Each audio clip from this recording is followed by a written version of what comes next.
Hello mga kabibig! Welcome back sa ating bagong YouTube channel. Ito ang pinakamaingay nga YouTuber sa balat ng YouTube. Ako si Kabibig, maglabag-labag ka with evidence. Naku po, luluhod na yata si Manny Pacquiao sa PDP laban para iboto. Para isali siya sa boto mga kabibig. Nanginginig, natatakot na si Manny Pacquiao, na ramdam niya na talagang hindi na siya iboboto ng sambayanang Pilipino at ang tanging paraan para manalo sa eleksyon ay kumapit, magmakaawa sa pinipilaban. Ala ka Manny Pacquiao, I love you Manny. Anong nangyari kabibig? Manny Pacquiao, nilisa na nga ba ang alyansa ni BBM? Ramdam na ba ni Manny talagang walang pag-asa ang alyansa na maka 12-0 sa upcoming election? Malapit ng election pero para yatang natatabunan na ang alyansa na DDM ng PDP Laban. Parang ramdam na mga netizen ang black voting ng PDP Laban. Lalo na itong si Pangulong Duterte nagsabi na parang ang tawag dito, ang sabi nila ay parang si Pangulong Duterte ay nagdaramdam. Kasi daw, parang ramdam niya na hindi iboboto ng mga supporters niya ang PDP Laban. Parang naiiyak si Pangulong Duterte. Ay, oo mga kabibig, yan ang sabi ni Hanilet mga kabibig niya. Kung hindi nyo iboboto ang PDP Laban, magkalimutan na tayo. Uy, iba si Pangulong Duterte. Ha? Alam nyo naman, strong na strong si Pangulong Duterte. Kasi gagawin niya ito para sa kanyang anak. So, eto na kabibig ang ginawa ni Manny Pacquiao. Manny, anong nangyari, Manny? Para yatang nag-iba ang ihip ng hangin, Manny. Eto kabibig ha.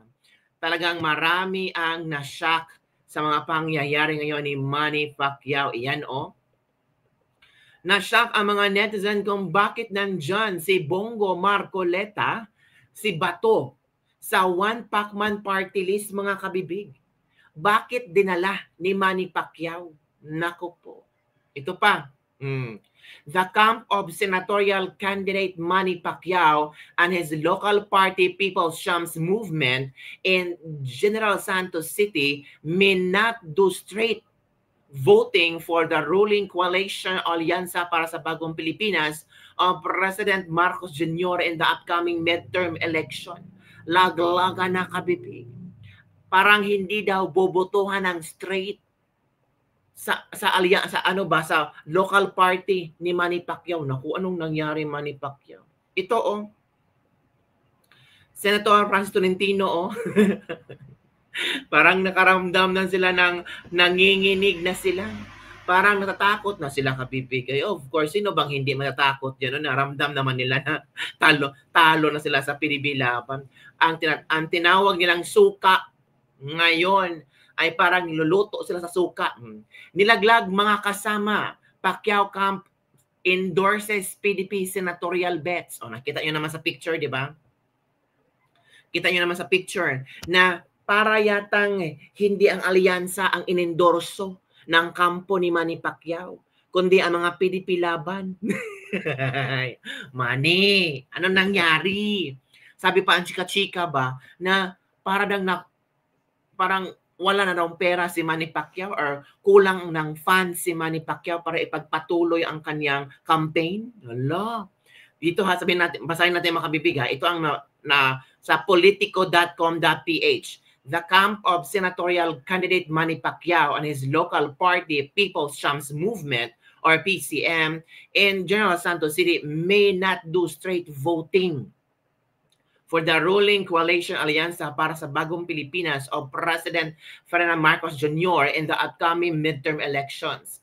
This after the PCM put up tarpaulins of its local candidates along with Pacquiao and senatorial candidates from PDP Laban. Kita nyo naman, di ba? To include Bongo, Bato de la Rosa, and Rodante Marcoleta. Knowing na itong si Bongo, Bato de la Rosa, and Rodante Marcoleta are PDP Laban. Pacquiao belonged to the Alianza slate of Marcos Jr. The city opposition's RCRI-AIM alliance, Jensen also called out Alianza over controversial move of the Pacquiaos using the hashtag laglagan na. So ang mga Pacquiao daw nag-hashtag laglagan na. Attention Alianza para sa Bagong Pilipinas, hashtag laglagan na, hashtag Jensen is not for sale. The team captioned its post. Ooh. Earlier this month, Manny Pacquiao's longtime lawyer and confidant Franklin Gagal told Politico that Filipino ring icon is not leaving the Marcos-backed Alianza para sa Bagong Pilipinas slate.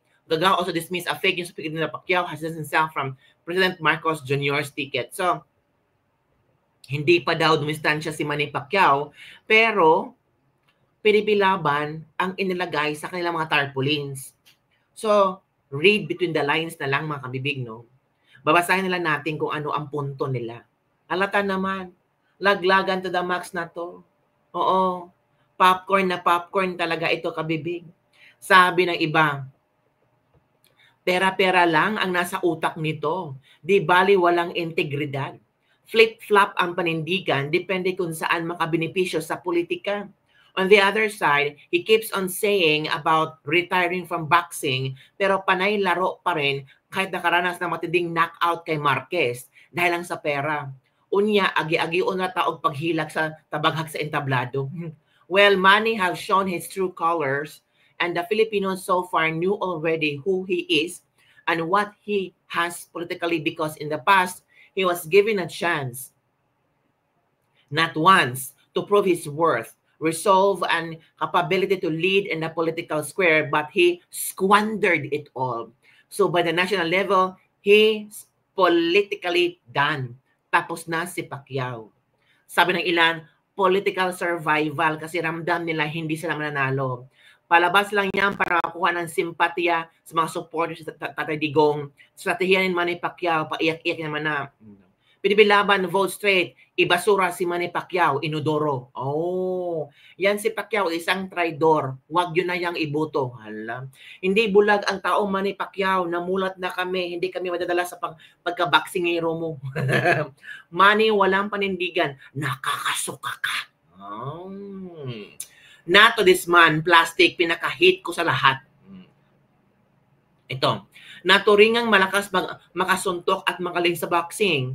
Wala namang prinsipyo kung saan may pakinabang at meron kakapitan doon siya. Ngayon, nilapitan mo adik at walang pagmamahal sa tao, di saan ka pupulutin? Huwag maging gahaman sa kapangyarihan at sa lapi. Lahat yan ay may hangganan. Pero ang mabuting ginagawa sa iyong bayan at tao, yan ang alaala ng itong pagkatao at kahit nasa kabilang buhay ka na. Do everything just for political survival. Manny, bayani sana itong si Manny Pacquiao kasi kaso gusto pa ang kapangyarihan. Bayani, the boat is sinking. Abandon ship. The boat is sinking talaga mga kabibig. Lalo na si Camille Villar ay inendorso ni VP Sara. Sa lahat ng alyansa ni Bongbong Marcos, tanging si Camille Villar lang ang nakakuha ng pag-endorso ni VP Sara. And this is so positive. Positibo, mga kabibig. Positibo ang naging reaksyon ng sambayanang Pilipino. Sabi nila, kulang pa ng 2 ang pinibilaban. Isama natin si Camille Villar. O, tingnan nyo. Positibo ang impact. Bubutuhan daw di umano na mga iilang DDS si Camille Villar. O ikaw, bubutuhan mo ba si Camille Villar na inendorso ni VP Sara? So far, wala naman ako nakitang pangit kay Camille Villar. So far, wala naman siyang ginawang masama sa mga Duterte, mga kabibig.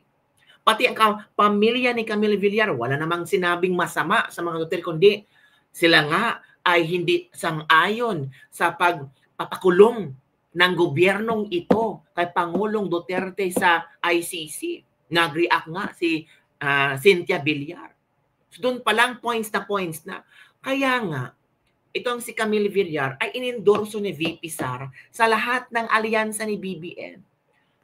Aside from Aimee na kumalas at na-endorse ni VP Sara, baka yun din ang plano ni Aimee Marcos, no? Ramdam ni Aimee Marcos na wala talagang pag-asa ang alyansa ni BBM, kakalasan lang ako, tapos i-endorse pa ako ni VP Sara, di mas maganda. Di ba, kabibig? Kita nyo ang mga political strategy nila. So itong si Manny Pacquiao, sinisiraan ng mga Duterte, tapos sinabi pa ni Tatay Digong nga, huwag niyong iboto itong si Manny Pacquiao because he is a liar. O merong video yan, mga kabibig. Merong video na sinabi ni Pangulong Duterte na huwag iboto itong si Manny. Paano yan, Manny? Hindi ka talaga makakaligtas. At knowing na ang mga DDS ay talagang masunurin kay Tatay Digong, goodbye, Manny. Goodbye, Manny talaga. Yung pangarap ni Manny Pacquiao na upo ulit sa Senado ay parang naglahong parang bula. Opo. Naglahong parang goodbye, Manny. Ito ha. Ito yung video ni Pangulong Duterte noon na kung saan wag nyong iboto si Manny Pacquiao because he is a liar. Ito na. Not vote for Pacquiao because he is a liar. Salita ng salita na 3 times daw tayo mas corrupt. So I am challenging him, ituro mong opisina na corrupt at ako na ang bahala within 1 week may gawin ako. Maglista ka, Pacquiao, at sinasabi mong 2 times kami corrupt. Ilista mo yung mga tao at opisina. Sabi ko noon, if you come to know that there is a corruption, let me know. Give me the office. Ganon ang dapat ginawa mo. Wala ka namang sinabi noong all these years. Puro ka praises ng praises akin. Tapos ngayon sabihin mo corrupt. Saan corruption? Anong opisina? Pagkaalam ko wala. DPWH naman mas really had the notoriety of pero wala akong nakita ngayon na may corrupt. Mayroon marami na pero napaalis na. Naunahan na kita. Every administration will have a share of the problem of corruption. Do not ever think that if you will win as a president na wala ng corruption dito sa Pilipinas. You dream of giving everybody houses in 6 years time. Just like what Senator Enrile said, good luck na lang. You must be dreaming. Hintay ako sa listahan mo at ang mga tao. Matagal naman tayo magkaibigan hanggang kahapon, isang araw ko lang, nagsabi na corruption. It's easy really to say. Hindi ko sinasabi walang corruption. Kaya nga ituro mo. Kasi yung lahat na tinuro ng iba, pinaalis ko na sa gobyerno. Kita mo yung Pastillas, 43 immigration people were dismissed. 73 sa customs. BIR mayroon rin. Secretary Dula is having his hands full of investigating these people. Turo mo lang. Total, it is your duty as a congressman. Go to Congress and start to talk. I am challenging you or else, talagang sabi nga nila, totoo na mumulitin ka. You fail to do that, I will campaign against you because you are not doing your duty. Do it because if not, I will just tell the people, do not vote for Pacquiao because he is a liar. I am not questioning your ability intellectually or what, but pag hindi mo nagawa yan, araw-arawin kita, I will expose you as a liar. At yung buhay mo, kilala mo kita noon pa. Then we should start also because you are going for public office, presidency, everybody should know. At ito, I put you on notice na isasabi ko lahat at kakalabanin kita panahon ng eleksyon. Pag hindi, I will just be another son of a bitch playing politics. Yun mga kabibig.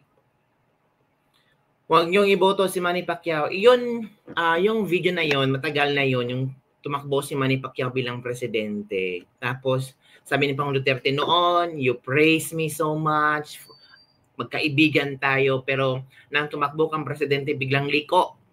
Ngayon, tinatraidor mo na ako, sabihin mo na mga kurakot ang PRRD's administration, hindi nakatikim na isang sampal, hindi lang isang sampal, kundi 10, masasakit sampal si Manny Pacquiao. Sabi nga pang Duterte, do not vote for Manny Pacquiao because he is a liar. Oh, I'm a liar, I'm a liar. So, yun kabibig. Yun ang mga nangyari ngayon, iba na kabibig. Ano kaya ang pakiramdam ni Manny Pacquiao nga parang gisa-gisa na talaga siya ngayon? Ay, nako, mga kabibig. So, kabibig, iboboto nyo ba si Manny Pacquiao? Mag-isip-isip kayo kung iboboto nyo ba si Manny Pacquiao. Ano bang nagawa ni Manny Pacquiao? May mga batas ba na nagawa si Manny Pacquiao? Nung umupo siyang bilang senador, maging maganda ba o maging hawa ba ang buhay ng sambayanang Pilipino? Or ayun na, basta huwag kalimutan, Pinibilaban straight, Duterte plus Camille Villar. Oy. Bye everyone, see you next time.